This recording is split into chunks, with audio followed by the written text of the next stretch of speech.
एक मौत, लेकिन दो अलग अलग चार्जेस। चलिए जानने की कोशिश करते हैं क्यों ये दो चार्जेस और इसके पीछे रीजन क्या।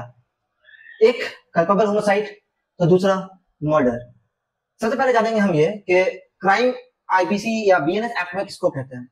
तो सिंपली कोई भी एक जुर्म के लिए दो चीजें बहुत इंपॉर्टेंट है, की इंग्रेडिएंट है। पहला मेंस रिया यानी गिल्टी मोटिव और प्लानिंग फॉर दैट, और दूसरा एक्टस रियस यानी गिल्टी एक्ट। अगर ये दोनों किसी एक घटना में शामिल हो यानी गिल्टी इंटेंशन, आप एक क्राइम करना चाहते थे, मोटिव था और आपने वो कमिट कर दिया, तो आपने क्राइम कमिट किया है, आपने एक जुर्म कर दिया है। Section 101 of BNS act 2023 define करता है मर्डर को। इसमें maximum punishment life imprisonment to death तक जाता है।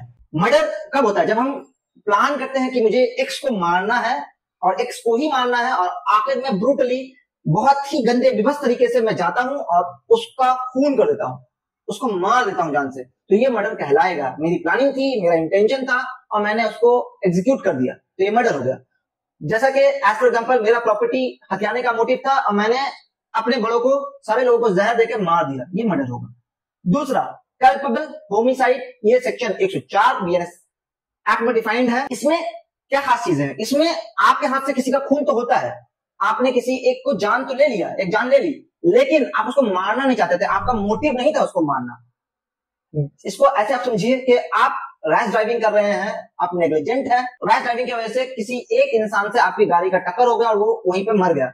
आप उसको मारना चाहते नहीं थे, आपका कोई मोटिव नहीं था, आपका कोई प्लानिंग नहीं था, लेकिन स्टिल आपने एक जान ले ली। ये मर्डर नहीं है, ये रैश नेग्लिजेंस है, जिसको कल्पेबल होमिसाइड कहेंगे।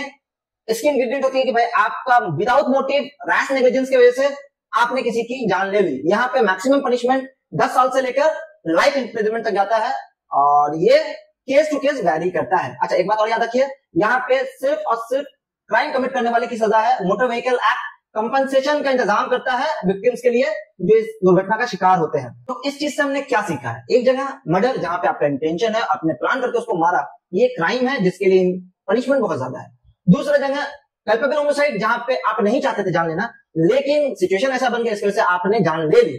ये आपकी गलती की वजह से आपने एक सिचुएशन बनाया जिसमें जान चली गई किसी की, इसको कल्पेबल होमिसाइड कहेंगे। दोनों ही जगह नुकसान सेम है, किसी एक इंसान ने या कुछ लोगों ने जान खोया, लेकिन दोनों ही चार्जेस अपने आप में बहुत अलग और दोनों की पनिशमेंट अपने आप में बहुत अलग।